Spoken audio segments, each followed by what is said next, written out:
What's going on? We are the Fantasy Football Fellows. Welcome to our first ever podcast. Man, we are super stoked to be starting this up. Just three stooges just out here giving you all the advice you need while being dudes. I'm Lucas. I'm here with Tyler and Cameron. We're all going to be hosting this podcast, giving you all the tips and tricks and advice you need to be on top of your league this year.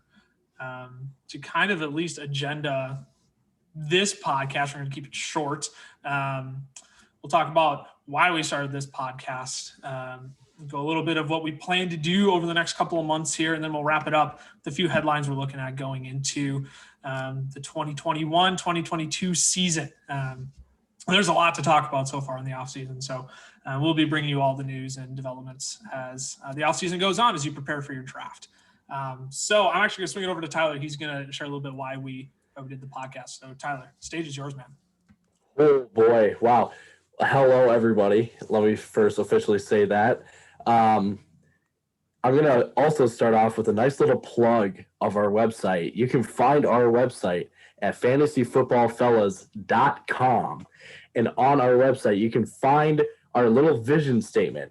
Now, this will have to be revised. It is a little aggressive, but Cameron made it. You have to include that too. Unbelievable. Sorry, threw you right under the bus. Sorry, my fault. But basically, as Lucas alluded to earlier, we are doing this one just because we love talking about football and especially fantasy football. And we believe that we have the wisdom and the knowledge that we want to impart onto other fantasy players that will help you win your fantasy league. It will help, spread the game of fantasy football because, heck, there is nothing like a good fantasy football league to play in. So, again, those reasons, plug the website again, fantasyfootballfellas.com. Check us out.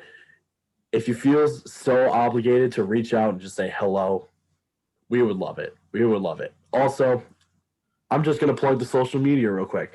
We have a Facebook page. We have an Instagram page. We have a Twitter. And you guessed it, we got a TikTok. We have a TikTok. So give us a follow on there. Check us out. And with that, I'll swing it over to Cam, and he'll give us the schedule for this podcast. For sure. I would also like to officially welcome you to our podcast as the last member to speak. I take it personally, but that's all right. We won't mention that right now. So for our podcast, we're doing a little kickoff podcast, or a little experiment. As you can tell, probably by looking at us, we don't know how to carry ourselves being on camera, but that's all right. We're figuring it out. The next one we're going to do is we're going to do a mock draft next week, and we're going to go through it. We just figured it's a great way for you to figure out what we're like. Where we rank players, what we think of players. And then we're going to kind of dive in, go division by division. We're going to go AFC North, NFC North, AFC East, NFC East, AFC South, NFC South, AFC West, NFC West. And then we're going to, after that, we're going to share with you our final position rankings and then our big board, which we will be working tirelessly on throughout the summer, which we also post on our website at fantasyfootballfellas.com. That's our third plug in case you're counting at home. And then we will go over draft prep and strategies, and then we will do a draft recap and post-draft takeaways. So that's kind of a layout for the year. We're going to dive in, obviously, and we won't be afraid to cover NFC teams during an AFC week if news comes up. We are flexible like that. So I'm going to swing it back to Lucas so we can get more into the meat and potatoes, if you will, of this episode. Yeah. As Cameron said, we have a lot of exciting content ready to go. We've had this vision for so long now. We're just ready to run with it. So all that is flexible. Our goal is to give you an episode a week, kind of, like Cameron said, based around the idea of we're going to cover a division a week to tell you where we rank our players, what we like, don't like about the offenses this season. But yeah, that's ultimately our goal and kind of where we're heading with this until the season starts, and give you all the tips you need to prepare best for your league this year. So for a little kickoff pod, we thought it'd only be official or it'd only be right to give you some headlines that we are watching going into the season. We can pick from a lot of things right now, and it's too early to really give you a ton of analysis. We already have some of our rankings together, but let's be real, those are going to change within the next 3 days, 4 or 5 days anyways. Yeah, tonight. I don't probably talking. You're probably right. But anyways, we're gonna give you a few headlines we're watching going into the season.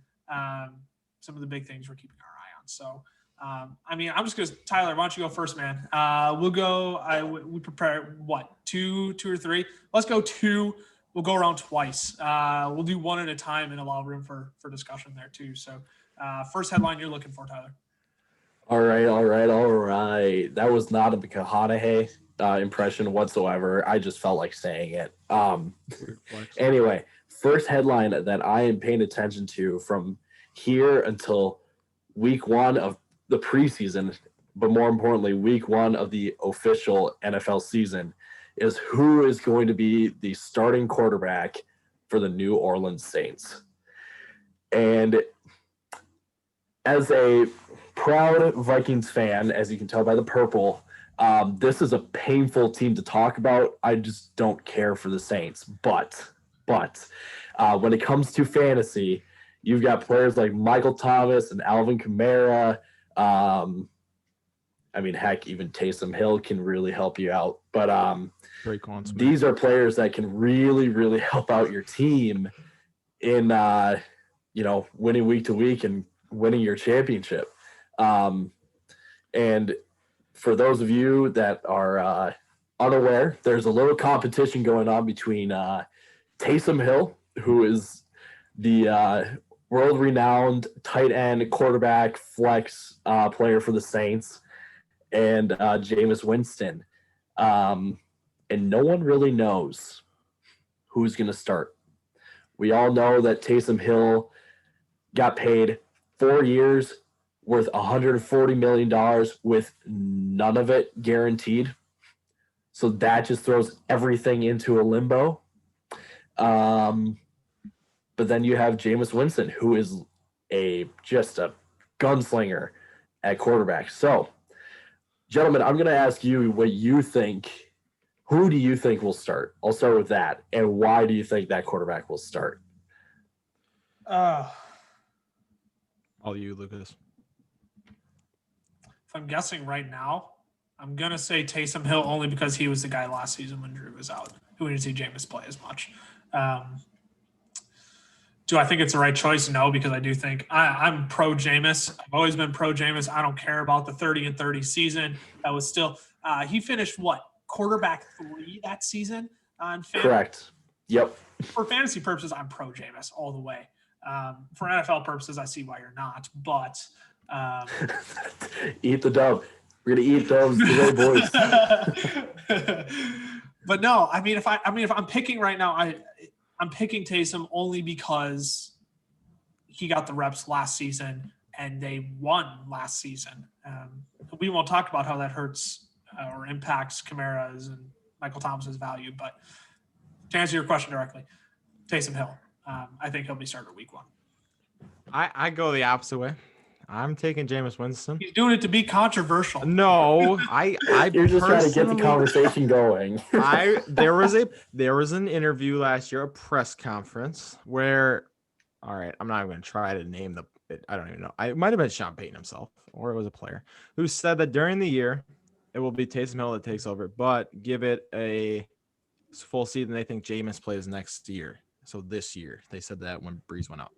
And I think it's Jameis just because with Taysom, you change the way the entire offense flows.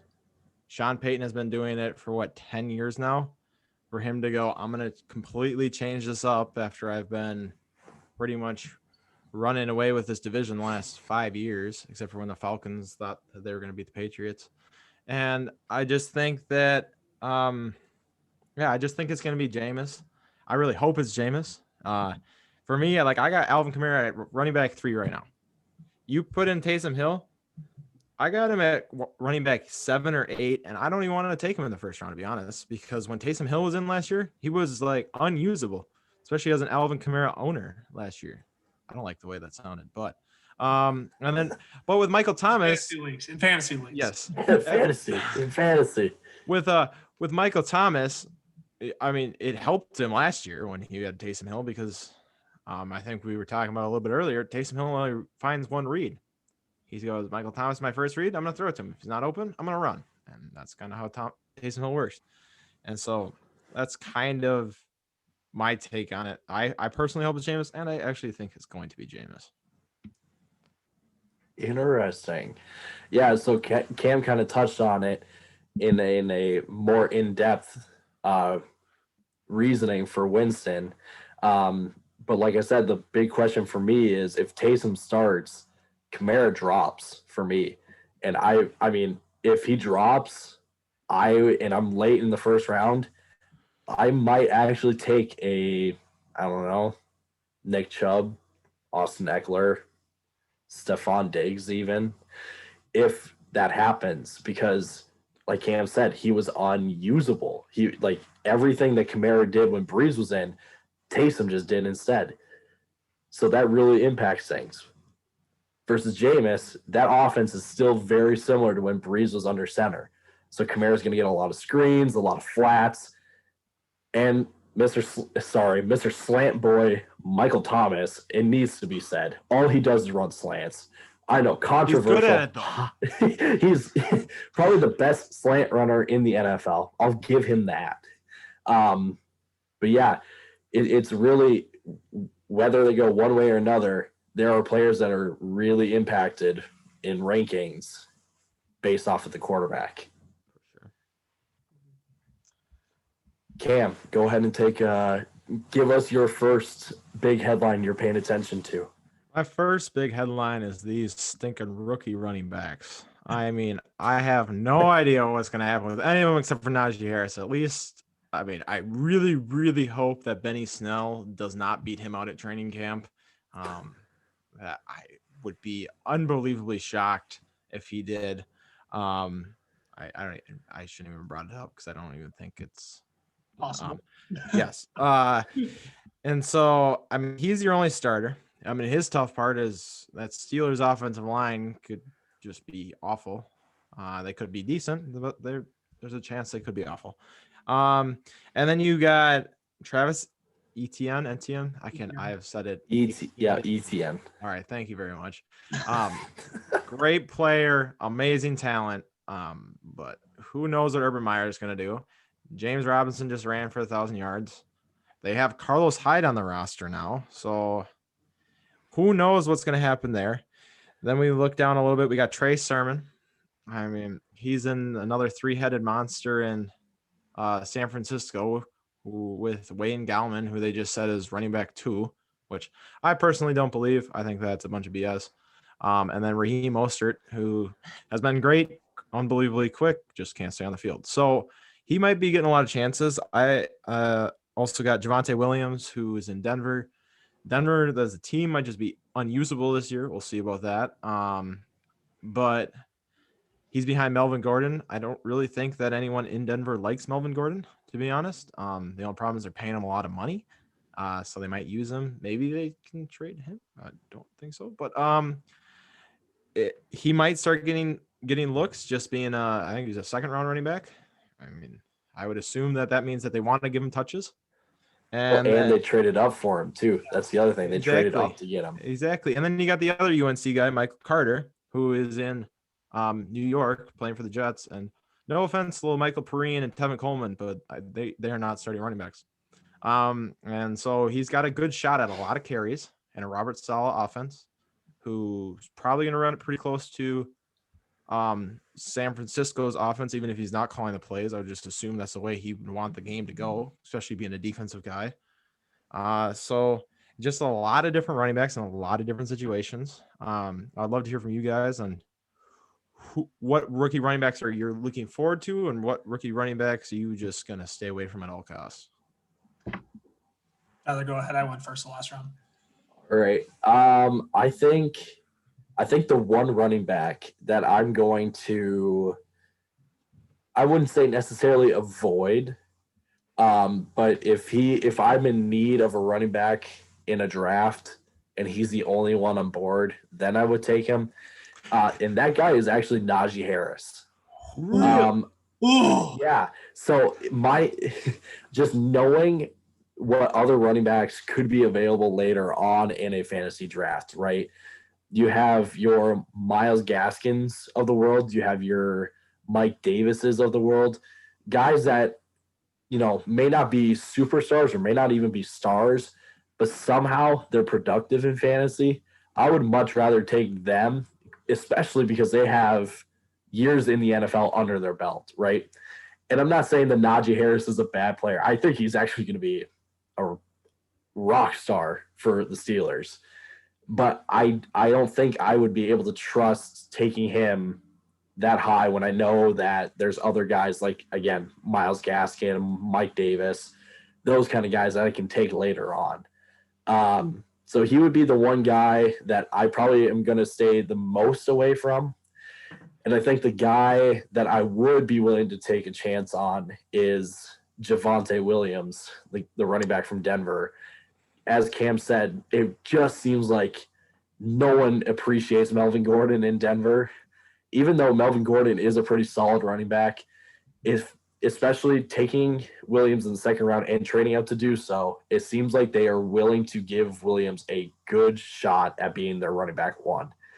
And I really do think also Denver has a pretty underrated offensive line, even though they're not so great in pass protection, but I think in their run game, they are one of the more solid offensive lines. So I'd be willing to give Williams a chance. I would take a flyer on him the most. All right. I completely disagree with your Najee Harris take. Just to be honest, I knew it was a hot, controversial take. I knew it. I appreciate it more than anything in the world. I just happen to disagree with it. But we shall see how it plays out. I do agree that he is not in probably his best situation with that offensive line, and then he's going to play the Ravens twice and Cleveland twice, who got great defenses. Mm-hmm. And they got a much tougher schedule than they did last year, where they had a cakewalk. Yeah, they've got the toughest schedule in the NFL this year, or at least the top three. Yeah. I think it's closer to top three. I think I heard it was the top from a Steelers fan, so I'm gonna call that a little bias. I was gonna say, yeah, I feel like your Najee Harris take it's one that people don't want to hear. I have every stat ready for why I'm pro Najee Harris this year, but I'll save that for when we talk about the Steelers. Guy I'm most excited about, rookie running back. The one I'm saying least away from. I'll go in the same order. Guy I'm saying away from, Travis Etienne, yet I still have him ranked at running back 23, I think, which I need to adjust that ranking. I know, and they're shaking their heads at me like but he's the guy who scares me the most. I think he probably has the highest ceiling of the guys coming out, but I also think he has the absolute lowest floor, at least this year. Urban Meyer is, I don't like him. He's my least favorite guy on the planet right now. Nothing against Urban Meyer, but we're lining him up at wide receiver. He's a third down back. Okay, what is he? No, he should be your starting running back because you took him in the first round to replace James Robinson. But no, that's not what he's going to be. I'm staying away from him, yet I still have him inside my top 25. Don't hate. I just don't know what to do with him. So I'd rather rank him too high than put him down with the Trey Sermons of the world where he's just being absolutely disrespected. So he's the guy I'm staying away from. Guy I'm looking forward to is Michael Carter. He's in the best situation for success, not out of this class, because I would still say Najee Harris is still in the best situation. But Michael Carter, he's got the least amount of competition. Tevin Coleman has never been the starting back guy. Yeah, he's filled in for Devonta Freeman, and he's got his fair share of carries with San Francisco, but he's never been a starter. Michael Pirine, same situation. Haven't seen enough from him. Michael Carter he's in the position to take that whole situation over and be the guy next to Zach Wilson, that whole new Robert Saleh offense. Well, Robert Saleh-led team, I should say. He's the guy who I think he has the most upside out of the guys who aren't named Najee Harris and Travis Etienne, probably. I'm looking forward to seeing where he lands. But we'll see as the offseason progresses. It's probably going to be, oh yeah, Michael Pirone's our guy, and Michael Carter is going to be an afterthought. But he's the guy, at least at this moment right now, I think I'm most excited about. I think those are the two that I'm staying away from. The one I'm looking forward to as well. Perfect. Well, I'll just pass it on to you, Lucas. I was going to say I may as well just keep talking. Take it away. My headlines next. Yeah. Mine's kind of interesting. I want to know who the heck wide receiver 1 is going to be in Cincinnati. They drafted Jamar Chase. They already had Tyler Boyd and T. Higgins. T. Higgins performed great last year, and Tyler Boyd did until Joe Burrow went down. Then he was kind of more of an afterthought, wasn't as good as he was. But now you add Jamar Chase to that offense, and Joe Mixon is back now, who, again, as of this podcast, is lined up at different spots at wide receiver. So and this is for draft purposes. I could care less who's actually wide receiver 1 in that offense because I think they're all talented. But should I really be drafting Jamar Chase ahead of both Tyler Boyd and T. Higgins in mock drafts right now? Because Jamar Chase is a rookie. Tyler Boyd has been wide receiver 1 of that offense for the past, 2-3 years now. And T. Higgins looked great as a wide receiver 2 last year. He has the talent to probably be wide receiver 1 in that offense. I don't know who's going to be wide receiver 1 in that offense for the draft. I know they're all going to be top 40 wide receivers this year. 3 teams did it last year. It was Steelers, Cowboys, and Panthers all had 3 top wide receivers, had 3 wide receivers in the top 40 last year. And they all did it with subpar QB play. Ben Roethlisberger was QB 14. Teddy Bridgewater was QB 19. And we won't talk about Dallas's quarterbacks last year. But I mean, those guys are all poised for big seasons. I just want to know who the top one is going to be, which that's kind of my discussion question then. Man, I sound like a teacher and I didn't even major in elementary. Hey, now. I was going to say, we're dissing the teacher here. Hold on. Hey, we are so much more complex than a couple of discussion questions. That was just slanderous. That's my question, though. I can take it away. I kind of see it similar to Robert Woods and Cooper Kupp. I think they will all get a lot of targets. However, there will be one left out. I just think that it's going to be T. Higgins, just because Tyler Boyd was, I think, just being a veteran, I think he'll get more opportunities than T. Higgins will. And then Jamar Chase, that was a guy I would hope he gets a lot of opportunities, just with the way Joe Burrow vouched for him, pretty much asked the team to take him over the best tackle in the draft. So he went, instead of taking my safety, I want to have someone who's crazy good to throw to.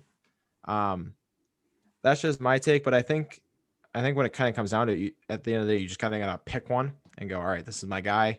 If it comes to me and I have all 3 on the board, this is who I'm taking first. Just because as of right now, it's a toss-up, but we'll see what Jamar Chase looks like in training camp, because I think that's going to be the biggest tell is if he's running routes better than Jamar Chase or better than Tyler Boyd and T. Higgins, he's going to be number 1. They're going to put him in that situation just because they took him with the 5th pick in the draft. You don't take a wide receiver at the 5th pick in the draft unless you really believe in them. And so that's kind of where I land on that, is I think they're going to give Jamar Chase that opportunity. And I think, what's his name? Joe Burrow is going to look his way a little bit more just because of his time in LSU, the way he vouched for him. But if he doesn't look as good in training camp, they're going to continue to keep it probably with Tyler Boyd and T. Higgins at the forefront and give Jamar Chase a little bit of time to develop into that role. And I mean, he also could be like a Justin Jefferson last year, where that first 2 or 3 weeks he was absent, and then all of a sudden he puts together the greatest rookie season in NFL history. So you never know. Yeah, I think the one thing that I get caught up on is when a rookie, sophomore, or a very young quarterback has a mediocre or worse offensive line, there are 2 players that quarterback will target. Shout out to Lucas on this one. They will target the tight end, or they will target the slot wide receiver, right? And I go back to 2 years ago when Sam Darnold was starting for the Jets with zero offensive line help. And who went off? Jameson Crowder. In the slot. Right? In the slot. Because you can move guys around in the slot and run those short and intermediate routes where you can just get the ball out quick and let him run into space. Let's not act like James Crowder's a scrub here, all right? I am pro Jameson Crowder, so let's keep that in mind here. Hey, I got him in my top 75 wide receivers right now. Are there even 60 playable wide receivers? You know what? That's not a question we're going to ask right now. Let's sorry, getting off topic. No, so initially my response is Tyler Boyd is going to be wide receiver 1. He's got experience, and he's definitely more of the slot wide receiver than Jamar Chase and T. Higgins is. But what I get so caught up on then is that even when Burrow went down and it was still Boyd and Higgins, Boyd dropped off the face of planet Earth, right? Even if they did move him into the slot, they never used him. So then my thought then goes, well, do they move Chase then into the slot and keep Boyd on the outside? Because they clearly have never really used Boyd in the slot. And I think Cam said it best. We'll see at training camp. Because if we see Boyd taking more snaps in the slot, I would still be willing to hedge my bet then on Boyd being the number 1 guy just because he's in a slot. And again, mediocre offensive line. But if it's Chase in the slot and Boyd on the outside, I'm going to take Chase then, because Chase then has way more opportunity to get into open space. And especially with his old college teammate throwing him the ball, he can make something happen. And let's not blow past the fact that Jamar Chase might just be one of the best college prospects at wide receiver we've seen since Julio Jones. Yeah. Pitts. Right. Same draft. Just a pick earlier. So you're right though. Like wide receiver prospect, he's been wide receiver, right? Because Kyle Pitts has declared himself as a tight end.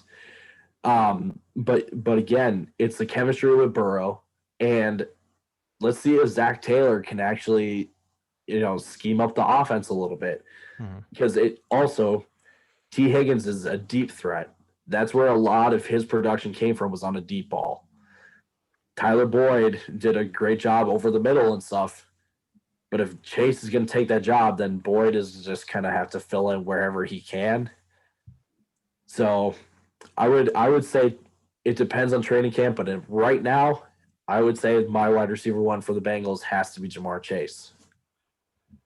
Yeah, so I mean, I don't disagree with any of that. And I think that's why I asked the question, because I really want to lean towards Tyler Boyd, yet at the same time, like Jamar Chase is in such a good spot to have so much success that I feel like I'm just being a pessimist on. He's a rookie. He's in such a high volume offense with a lot of good wide receivers who have proven themselves. But like you both said, I think the best place to see where that's going to develop is training camp, and that's why we're spreading these podcasts out over the course of the offseason, so we're not just clipping through everything right away, and we can actually provide more insight as more information comes out. So appreciate both of your thoughts there. Let's go around one more time. One more headline for each of us. Let's clip through these a little bit more quickly since we are coming up on the end of our time here. We're going to keep this one a little bit shorter today, just since this is more of a pilot than a full podcast. So we'll go around one more time. Give us the headline, your thoughts, and then we'll wrap it up. So Tyler, go ahead. Yeah, I'm actually going to change the headline that I had mentioned before. Oh no! And this is just kind of the low-hanging fruit of a headline, but it's the Julio Jones headline. Oh yeah. I think yes, there's this whole legality talk and everything about all that, and I'm not worried about that at all. But what I'm intrigued by is all the potential destinations that he could go.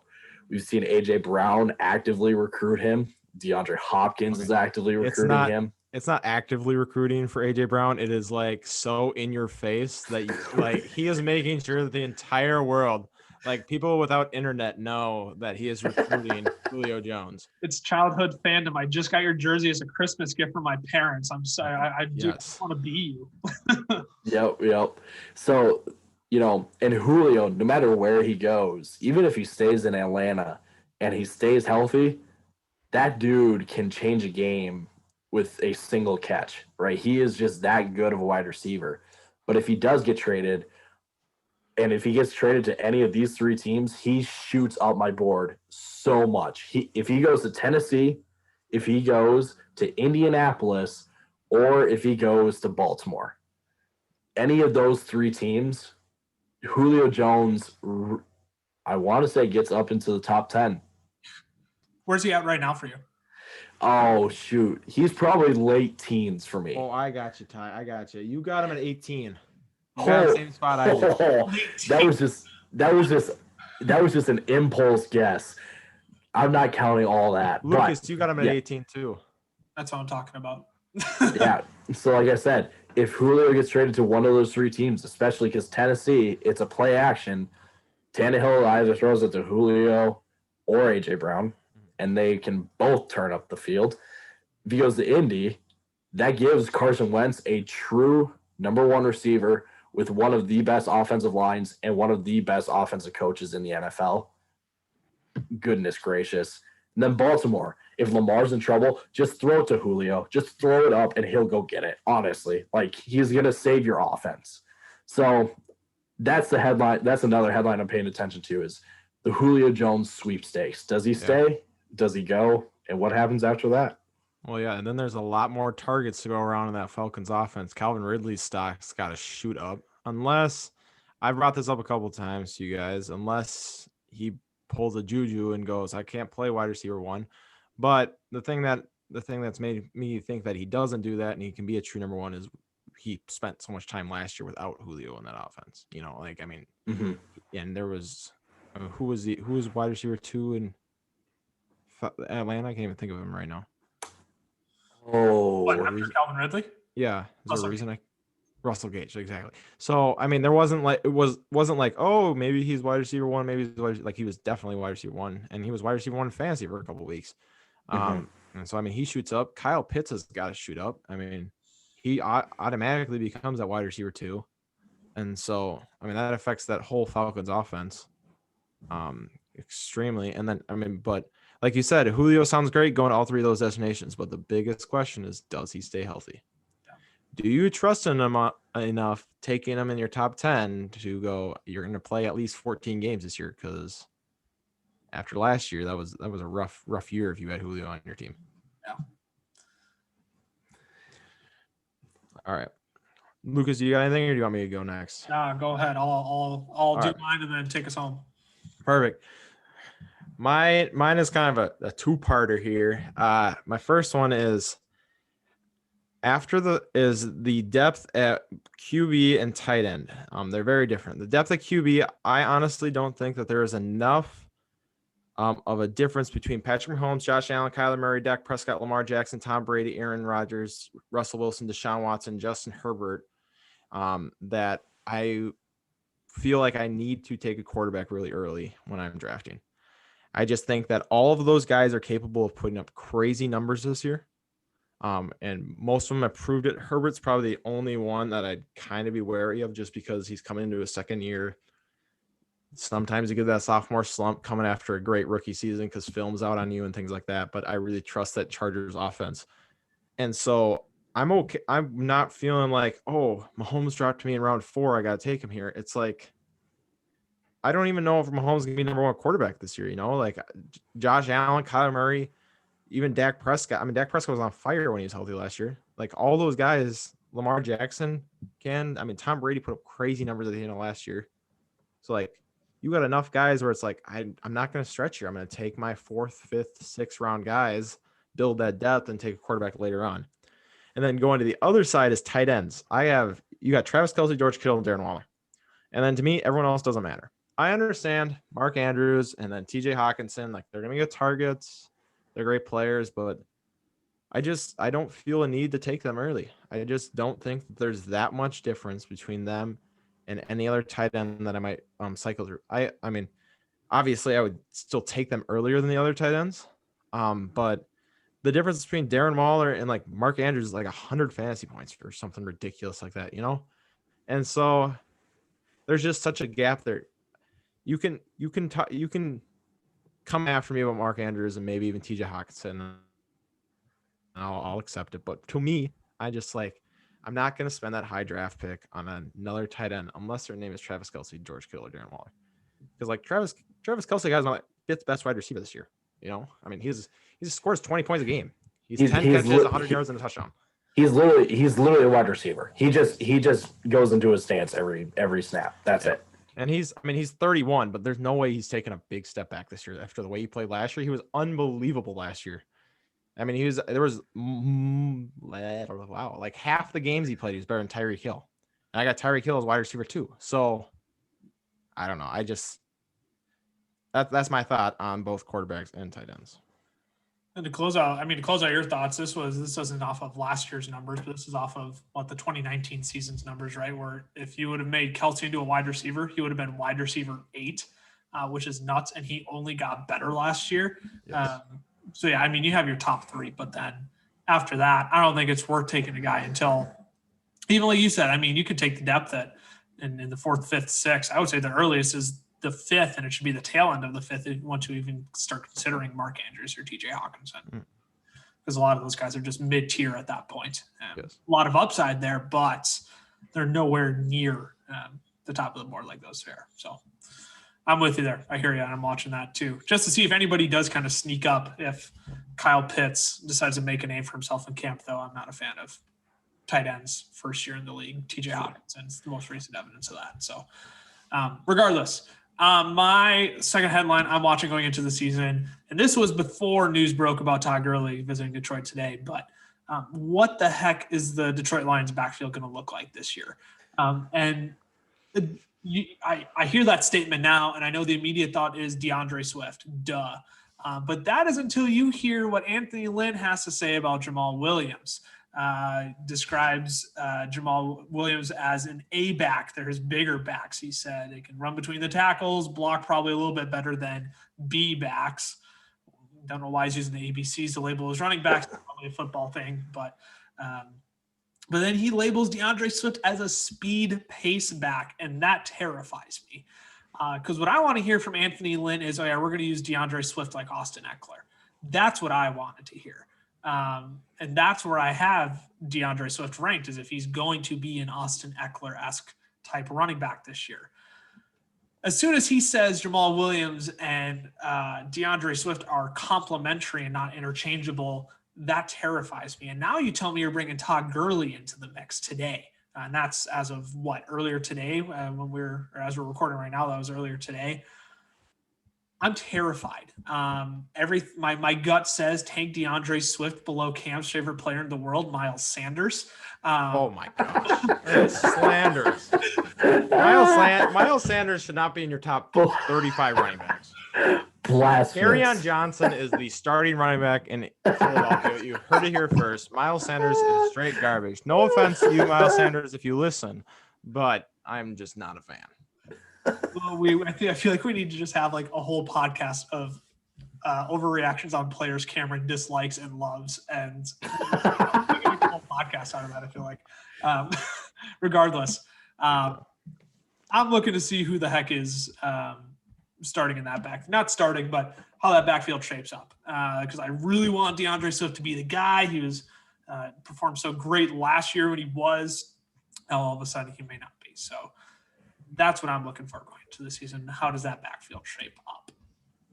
Yeah, and just to add too, it seemed like in the last couple of years of Lynn's tenure with the Chargers, he really started to just use Eckler as a pass catcher, which is great for fantasy because you're just like, yes, points after points after points, please.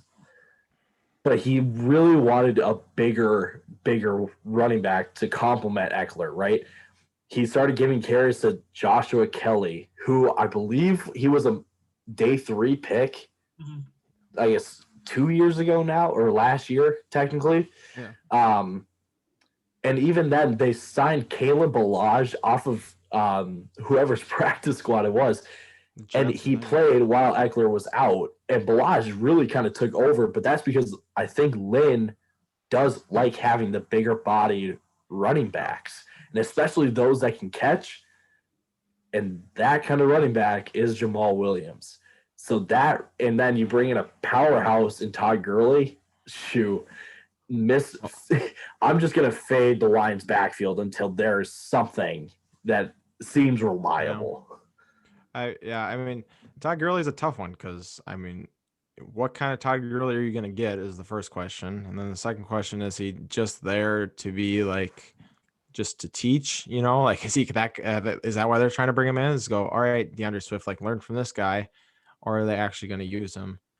And then I mean, I don't know why you even say that you're going to have Jamal Williams playing like like you were saying, complimentary to DeAndre Swift. Jamal Williams was running back 3 on Green Bay, or running back 2. I guess he was running back 2. Never mind.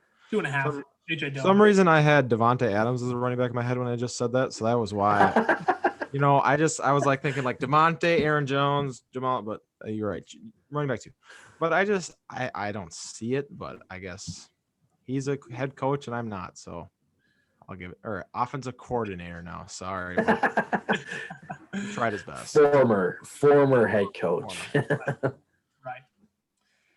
Well, that's all we got for y'all today. Man, that was fun. I don't know about y'all. That was fun. I'm looking forward to full episodes and not just 30 or 40 minutes. We should try it again next week.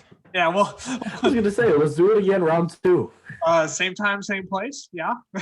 I'm all right with it. I guess so. I guess so. Right on. I love it. Well, Tyler pitched the social media earlier. You can check us out, fantasyfootballfellas.com.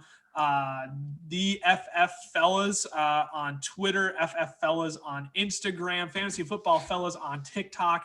We'll get Tyler a new microphone next week so he doesn't sound so fuzzy. And deuces. We'll see y'all later.